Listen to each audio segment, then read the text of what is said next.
আজকে গোসাইরহাটের সর্বস্তরের জনগণকে নিয়ে গণমিছিল ছিল।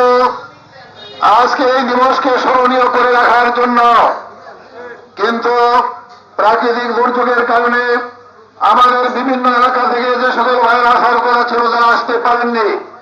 আপনারা যারা এই বৃষ্টি ভিজা অবস্থায় এখানে এসেছেন তাদের সকলকে আন্তরিক মোবারকবাদ জানাচ্ছি।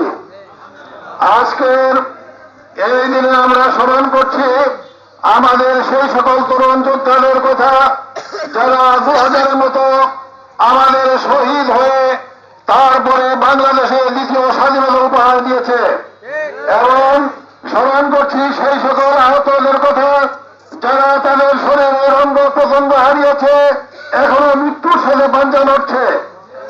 সংগ্রামী ভাইরা, আপনারা সকলেই জানেন 2006 সালের 28 অক্টোবর থেকে বাংলা